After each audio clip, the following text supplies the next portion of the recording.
Good morning প্রিয় শিক্ষার্থীরা। তোমরা সবাই কেমন আছো? আশা করি ভালোই আছো। যে যেখানে আছো ভালো আছো। তোমরা তোমাদের পড়াশোনা চালিয়ে যাচ্ছ। তোমরা প্রথম বর্ষে ভর্তি হওয়ার পরে আশা করি তোমরা তোমাদের যে পাঠ্য বই লাগবে সেগুলো কিনে ফেলেছো। প্রিয় শিক্ষার্থীরা, আজকে আমরা ভেক্টর চ্যাপ্টার অর্থাৎ প্রথম অধ্যায়ের উপর তৃতীয় লেকচার অর্থাৎ তৃতীয় ক্লাস। তোমরা জানো যে তোমাদের কি বইগুলো কিনতে হবে, তাই না? অলরেডি তোমরা জেনেছো। হ্যাঁ, তোমরা বুক লিস্টও পেয়েছো। যদি তোমরা না জানো বা বুক লিস্ট দেখেও বুঝতে না পারো, তাহলে তোমরা তোমাদের যে সাবজেক্টের শিক্ষক আছে তাদের সাথে যোগাযোগ করবে। হ্যাঁ, ভেক্টর অধ্যায় খুবই গুরুত্বপূর্ণ একটি অধ্যায়। এটি তোমাদের অত্যন্ত মনোযোগের সহিত পড়তে হবে। অত্যন্ত মনোযোগের সহিত পড়তে হবে। তোমরা যেহেতু প্রথম ভর্তি হয়েছ, মনে হচ্ছে যে আমাদের হাতে অনেক সময় আছে। আসলে কিন্তু সময় নেই। সময়টা দেখতে দেখতে কোন দিক দিয়ে যে চলে যাবে সেটা তোমরা ঠিকও পাবে না। তাই তোমরা যারা সময়টাকে কাজে লাগাতে পারবে তারাই পরীক্ষায় ভালো রেজাল্ট করবে। আমি বিপ্লব কুমার সমাদ্দার, আজকে তোমাদের পদার্থবিজ্ঞানের টিচার। আজকে আমি ভেক্টর চ্যাপ্টারের উপর তৃতীয় ক্লাস নিব। তাহলে শুরু করি আমরা ভেক্টরের উপর তৃতীয় ক্লাস। আচ্ছা, শুরুতে আমরা গ্রেডিয়েন্ট নিয়ে আলোচনা করব। গ্রেডিয়েন্ট এটি নতুন একটি বিষয়। গ্রেডিয়েন্ট, ডাইভারজেন্স কার্ভ এগুলো তোমরা আগে কখনো শোনোনি। তাহলে গ্রেডিয়েন্ট কি? গ্রেডিয়েন্ট হচ্ছে যে যদি কোন স্থানের একটি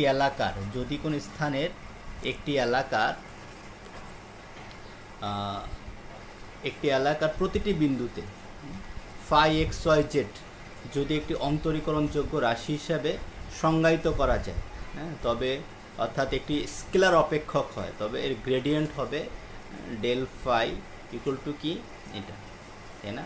এটি এখানে ডেলটা কি? ডেল একটি ভেক্টর অপারেটর। ডেল হচ্ছে এখানে একটি ভেক্টর অপারেটর।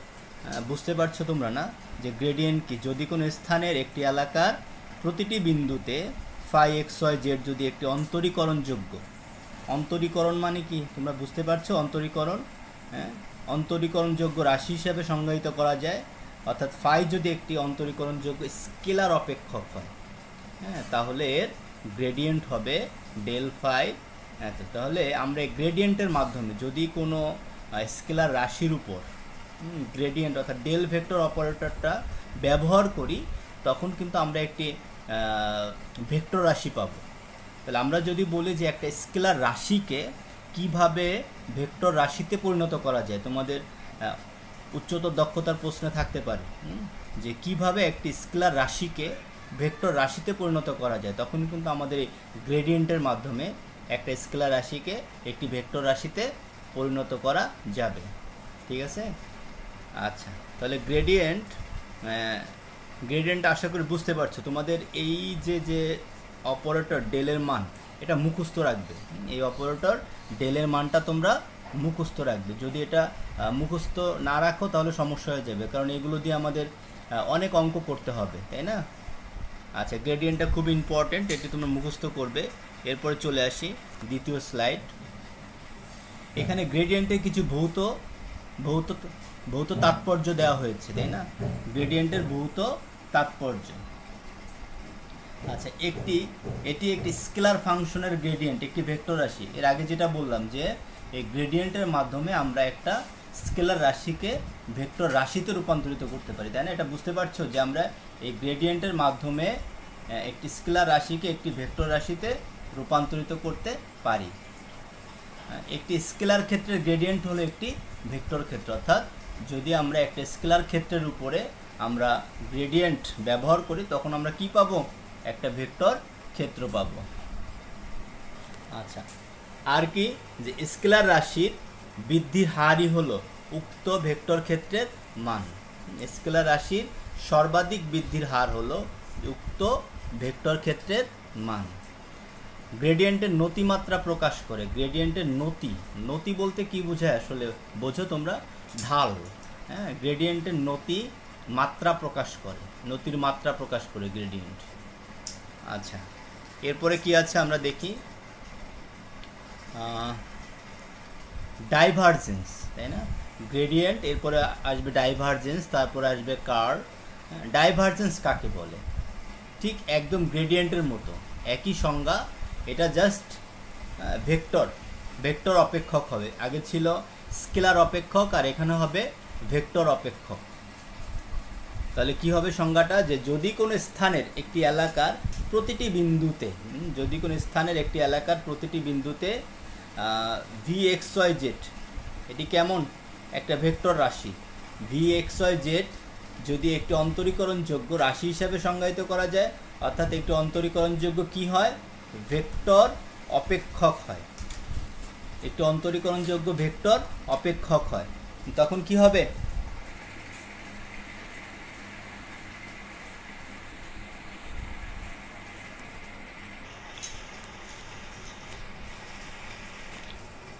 একটি এলাকার প্রতিটি বিন্দুতে যদি ভি এক্স ওয়াই জেড কী হয়? একটি অন্তরীকরণযোগ্য রাশি হিসেবে সংজ্ঞায়িত করা যায়, অর্থাৎ ভি যদি একটি ভেক্টর অপেক্ষক হয়, তাহলে এর ডাইভারজেন্স কি হবে? একটু দেখি এর ডাইভারজেন্সটা কি হবে। এর ডাইভারজেন্সের সংজ্ঞা হলো ডেল ডট ভি। হ্যাঁ, del dot V equal to কী আছে? এখানে ডেলের মানটা বসানো হয়েছে, এবং এখানে ভি এক্স, এখানে ভির মানটা বসানো হয়েছে। এটা ব্যবহার করে আমরা কি পেয়েছি? একটি স্কেলার ক্ষেত্র না একটি ভেক্টর ক্ষেত্র পেয়েছি? বলো তো তোমরা সবাই, যে আমরা একটি স্কেলার ক্ষেত্র পাইলাম না একটি ভেক্টর ক্ষেত্র পাইলাম? কি ধরনের ক্ষেত্র পাইলাম? এখানে কোনো ভেক্টর রাশি আছে? আবার একটু খেয়াল করো, যে এখানে কোনো ভেক্টর রাশি আছে?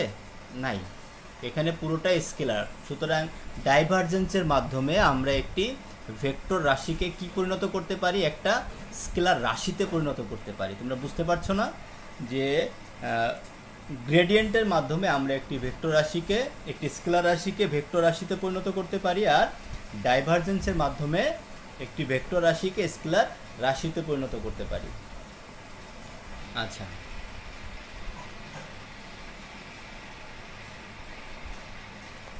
কার্ল। আচ্ছা, কার্ল কাকে বলে? কার্ল কার্ল হচ্ছে যে যদি কোনো স্থানের একটি এলাকার প্রতিটি বিন্দুতে, যদি কোনো স্থানের একটি এলাকার প্রতিটি বিন্দুতে ভি এক্স ওয়াই জেড একটি অন্তরীকরণযোগ্য রাশি হিসেবে সংজ্ঞায়িত করা যায়, অর্থাৎ ভি যদি একটি ভেক্টর অপেক্ষক হয়। এই পর্যন্ত এই পর্যন্ত আগেরটার সাথে মিল আছে, অর্থাৎ ডাইভারজেন্সের সাথে পুরোপুরি মিল রয়েছে, তাই না? তাহলে কার্লের ক্ষেত্রে কি হবে? তাহলে ভি এর কার্ল কি হবে? ভি এর কার্লের সংজ্ঞা হলো ক্রস। আগে এখানে কি ছিল? ডট। আগে যেখানে ছিল ডট, আর এখানে আছে কি? ক্রস। তাহলে ডাইভারজেন্স আর গ্রেডিয়েন্টের মধ্যে কি পার্থক্য? ডাইভারজেন্সের ক্ষেত্রে কোনো ভেক্টর রাশির কি হয়? ডট। হ্যাঁ, আর কার্লের ক্ষেত্রে কি হয়? কোনো ভেক্টর রাশির ক্রস, তাই না? এটাই হলো মূল পার্থক্য। হ্যাঁ, তাহলে এখানে দেখো যে আমরা কি একটা ভেক্টর রাশিকে একটা ভেক্টর রাশিতে পরিণত করা গেছে। এখানে ভেক্টর রাশিটা স্কেলার রাশিতে পরিণত হয়নি, পরিণত হয়েছে। হ্যাঁ, একটু দেখো এখানে কি করা হয়েছে। আচ্ছা, এখানে আমার ভেক্টর রাশিটাই আছে। যদি আমরা এটার মান নির্ণয় করি, এটির কাজটা আমরা করি নাই, না এটির কাজ আমরা করি নাই, এটি পরবর্তীতে এর ব্যাখ্যা করা হবে। এখানে কিন্তু ভেক্টরই রয়ে গেছে, এখানে ভেক্টরই থাকবে। আই আছে, জে আছে, কে আছে। হ্যাঁ, ভেক্টর রাশিগুলো এখানে বিদ্যমান রয়েছে, তাই না? আচ্ছা, ভেক্টর রাশিগুলো এখানে বিদ্যমান রয়েছে। তাহলে কার্লের মাধ্যমে আমরা কি পাবো? ভেক্টর রাশি পাবো। ভেক্টর রাশি থেকে ভেক্টর রাশি। গ্রেডিয়েন্টের মাধ্যমে কি পাবো? একটা স্কেলার রাশি থেকে ভেক্টর রাশি। ডাইভারজেন্সের মাধ্যমে কি পাবো? একটি ভেক্টর রাশি থেকে একটি স্কেলার রাশি। হ্যাঁ, এই কথাগুলো খুবই গুরুত্বপূর্ণ, তোমরা মনে রাখবে। যে আমি যদি বলি যে তোমাদেরকে উচ্চতর দক্ষতা, যে কিভাবে আমরা একটা স্কেলার রাশিকে একটি ভেক্টর রাশিতে পরিণত করতে পারি, তখন তোমাদের বুঝতে হবে যে স্যার বলেছিল যে গ্রেডিয়েন্টের মাধ্যমে একটি স্কেলার রাশিকে ভেক্টর রাশিতে পরিণত করা যায়, তাই না? আবার ডাইভারজেন্সের মাধ্যমে কি করা যায়? ডাইভারজেন্সের মাধ্যমে একটি ভেক্টর রাশিকে একটি ভেক্টর রাশিকে একটি স্কেলার রাশিতে পরিণত করা যায়।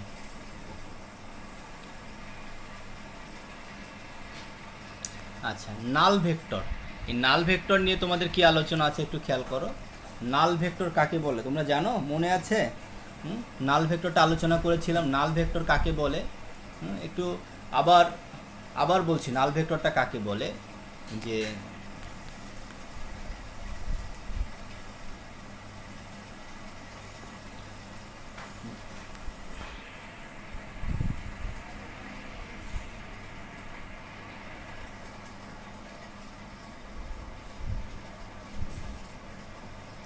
আচ্ছা, নাল ভেক্টর যে ভেক্টরের মান শূন্য তাদেরকে কি বলা হয়? নাল ভেক্টর। নাল ভেক্টর হচ্ছে যে ভেক্টরের মান শূন্য তাদেরকে বলা হয় নাল ভেক্টর। নাল ভেক্টর আরেকটা নাম কি? শূন্য ভেক্টর। আচ্ছা, তাহলে এখানে বলা হয়েছে যে শূন্য ভেক্টরের সুনির্দিষ্ট কোনো দিক নেই কেন, তাই না? প্রশ্নটা হচ্ছে যে শূন্য ভেক্টরের সুনির্দিষ্ট কোনো দিক নেই কেন।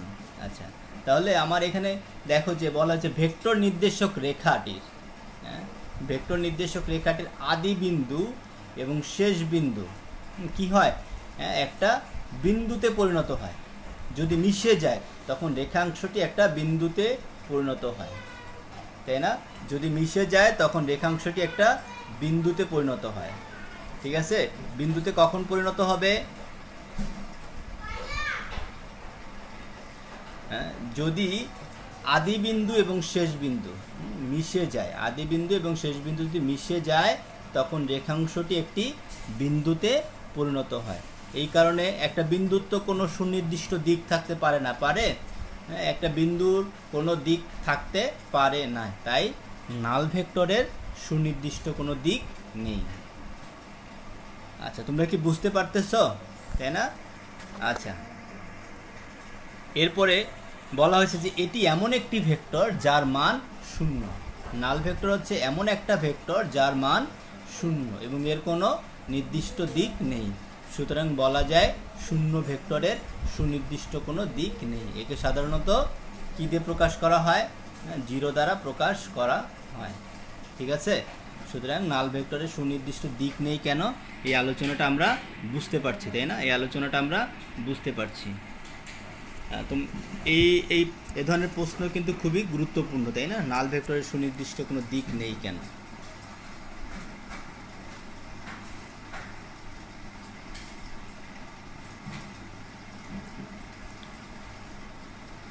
আচ্ছা, এরপরে আমরা আসি নেক্সট স্লাইডে। কোন শর্ত সাপেক্ষে লব্ধি ভেক্টর শূন্য হতে পারে? আচ্ছা, লব্ধি ভেক্টরের উপর এমন কি শর্ত আরোপ করলে লব্ধি ভেক্টরটি শূন্য ভেক্টরে পরিণত হবে? আলোচনা করো। লব্ধি ভেক্টরের উপর এমন কি শর্ত আরোপ করলে সেটি শূন্য হতে পারে? তো দুইটা শর্ত সাপেক্ষে লব্ধি ভেক্টর শূন্য ভেক্টরে পরিণত হতে পারে বা শূন্য হতে পারে। কি কি? এক নাম্বার হলো যদি ভেক্টর দুটি নিজেরা শূন্য হয়, অর্থাৎ a = 0 হয় এবং b = 0 হয়, তাহলে a + b এর মান কত হবে? শূন্য হবে। তাহলে প্রথম শর্ত হলো কি? যে যদি ভেক্টর দুটি নিজেরা কি হয়? শূন্য হয়, তাহলে এরা শূন্য ভেক্টরে বা শূন্য, এদের মান শূন্য হতে পারে, লব্ধি ভেক্টরের মান শূন্য হতে পারে। তাহলে প্রথম শর্তটা মনে রাখবে, এদের নিজেদের শূন্য হতে হবে। ঠিক আছে, তাহলেই এদের লব্ধিটা কি হবে? শূন্য। লব্ধি মানে কি বোঝায়? লব্ধি মানে কিন্তু আসলে যোগফল, তাই না? দ্বিতীয় শর্ত কি বলা হয়েছে? যে যদি ভেক্টর দুটির মান সমান হয় এবং একটি অপরটির বিপরীত হয়, তাহলে লব্ধি ভেক্টর শূন্য হবে। এখানে দেখো বলা হয়েছে যে a = যদি -b হয়, তাহলে a আর b সমান বাট বিপরীত। ঠিক আছে, a আর b সমান বাট বিপরীত, তখন কি হবে? এরা মিলে কি হবে? শূন্য ভেক্টর হবে। a = যদি -b হয়, এখানে প্লাস চিহ্ন হবে, এখানে প্লাস, একটু খেয়াল রাখবে, এখানে একটু প্লাস চিহ্ন আসবে, তাই না? এখানে প্লাস। তাহলে যদি ভেক্টর দুটির মান সমান হয় এবং একটি অপরটির বিপরীতমুখী হয়, তবে লব্ধি ভেক্টর শূন্য হবে, অর্থাৎ a = -b। আচ্ছা, এরপরে আরেকটি অনুধাবনমূলক প্রশ্ন, খুবই সুন্দর একটা প্রশ্ন। দুটি অসমান সমজাতীয় ভেক্টরের লব্ধি শূন্য হতে পারে কিনা ব্যাখ্যা করো। ভেক্টর দুটি কেমন হবে? অসমান হবে, বাট একই জাতীয়। হ্যাঁ, ভেক্টর দুটি অসমান হয় এবং একই জাতীয় হয়, তখন তাদের লব্ধি শূন্য হতে পারে কিনা ব্যাখ্যা করো, তাই না? তোমরা একটু চিন্তা করো যে দুটি অসমান রাশি যোগ বা বিয়োগ করে, হ্যাঁ, কীভাবে শূন্য পাওয়া যাবে? আমরা যদি দুটি অসমান রাশি যোগ করি, শূন্য তো আসবেই না। বিয়োগ যদি করি তাহলে শূন্য আসার সম্ভাবনা থাকে, বাট দুইটা মান তো সমান না। দুইটা সমান মান বিয়োগ করলে কি হবে? শূন্য হবে। আর দুটি অসমান মান বিয়োগ করলে কি কখনো শূন্য হবে? হবে না। সুতরাং দুটি অসমান সমজাতীয় ভেক্টরের লব্ধির সর্বনিম্ন মান কি? ভেক্টরদ্বয়ের বিয়োগফলের সমান। এক্ষেত্রে ভেক্টরদ্বয় অসমান হওয়ার কারণে এদের বিয়োগফল কখনোই শূন্য হবে না। এটা তো একটা কি বলে, এটাকে একটা কমন বিষয়, তাই না? যে দুটি অসমান রাশি বিয়োগ করলে কখনোই শূন্য হবে না। তাই দুটি অসমান সমজাতীয় ভেক্টরের লব্ধি শূন্য হতে পারে না। তাহলে এখানে কি বলা হয়েছে যে লব্ধি ভেক্টরের সর্বনিম্ন মান কি? ভেক্টরদ্বয়ের বিয়োগফলের সমান। লব্ধি ভেক্টরের সর্বনিম্ন মান ভেক্টরদ্বয়ের বিয়োগফলের সমান। তাই বুঝতে পারছি সবাই?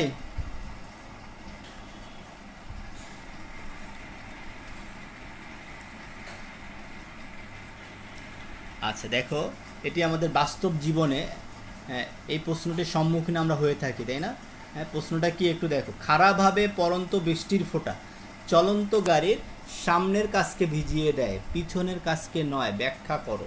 তোমরা এটি কখনো খেয়াল করেছো যে খারাপভাবে যে বৃষ্টির ফোঁটা পড়ে সেটি একটা চলন্ত গাড়ির সামনের কাছকে ভিজিয়ে দেয়, পিছনের কাছকে নয়?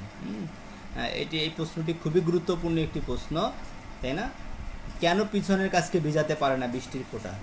তোমরা একটু যদি চিন্তা করো, বৃষ্টির ফোঁটা কিভাবে পড়ে? একদম খারাপভাবে পড়ে না একটু বাঁকাভাবে পড়ে? কিভাবে পড়ে?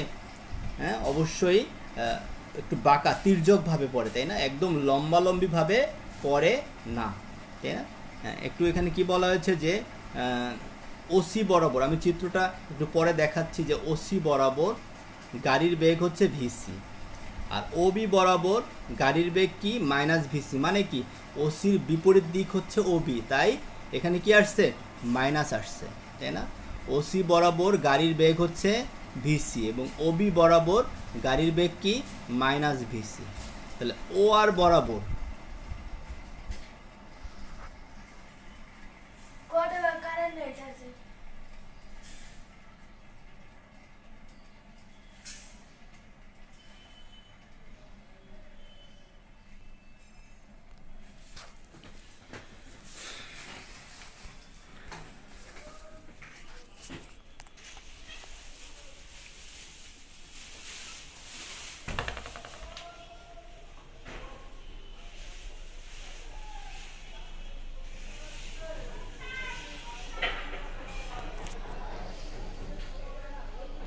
আচ্ছা, ও আর বরাবর খাড়ার নিচের দিকে বৃষ্টির বেগ কি? ভি আর, তাই না? আচ্ছা, একটু চিত্রের দিকে একটু খেয়াল করো যে কি হবে চিত্রটি।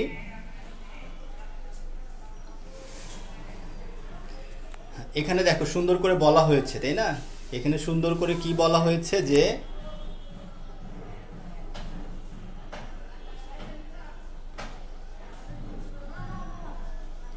এখানে ওসি, ওসি বরাবর বেগ হচ্ছে কি? ভিসি, আর ওবি বরাবর বেগ কি? Minus VC. হ্যাঁ, আর গাড়ি এখানে ও আর বরাবর, তাই না? ও আর বরাবর বেগ কি? ভি আর সি। ও আর হচ্ছে এটা, ও আর বরাবর বেগ কি? ভি আর। তাহলে গাড়ির সাপেক্ষে বৃষ্টির যে বেগটা সেটা হলো কি? এইটা, এই তির্যকভাবে পড়বে বৃষ্টিটা, ঠিক আছে? বৃষ্টিটা কেমনভাবে পড়বে? তির্যকভাবে পড়বে। তো তির্যকভাবে পড়ার কারণে, হ্যাঁ, পিছনের যে কাজ থাকে সেটিকে ভিজায় না, ঠিক আছে? পিছনের যে কাজ থাকে সেটিকে ভিজায় না। তো গাড়ির সাপেক্ষে বৃষ্টির বেগ, হ্যাঁ, এখানে গাড়ির সাপেক্ষে বৃষ্টির বেগ কি? ভি আর সি, তাই না? সুতরাং ভি আর মাইনাস ভি আর সি। চিত্র অনুযায়ী ও আর এ বি সামান্তরিকের কর্ণ ও এ বরাবর বৃষ্টির ফোঁটা পতিত হবে। এখানে একটু দেখো যে ও এ বরাবর বৃষ্টির ফোঁটা পতিত হবে, কাজে বৃষ্টির ফোঁটা চলন্ত গাড়ির সামনের কাজকে ভিজায়, পিছনের কাজকে নয়। এখানে ও আর বরাবর, এই বরাবর পতিত হবে, এই বরাবর, তাই না? ও আর বরাবর পতিত হবে। তাই হ্যাঁ, বৃষ্টির ফোঁটা চলন্ত গাড়ির সামনের কাজকে ভিজায়, পিছনের কাজকে নয়।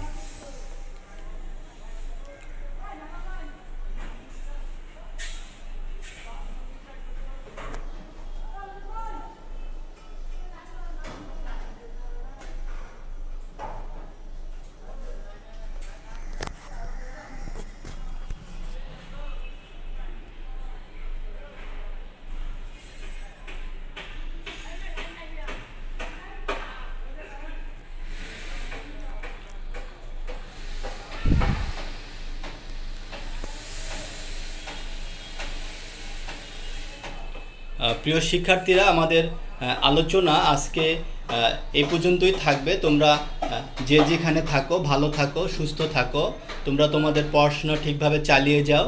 হ্যাঁ, নেক্সট ক্লাসে আবার আমরা আলোচনা করব, ঠিক আছে? তোমরা এই পর্যন্ত পড়তে থাকো। তোমরা তোমাদের কোনো সমস্যা যদি মনে করো আমাকে জানাবে, ঠিক আছে? তোমরা সবাই ভালো থাকো, সুস্বাস্থ্যের অধিকারী হও এবং ফ্যামিলির সাথে ভালো সময় কাটাও, তাই না? ধন্যবাদ সবাইকে।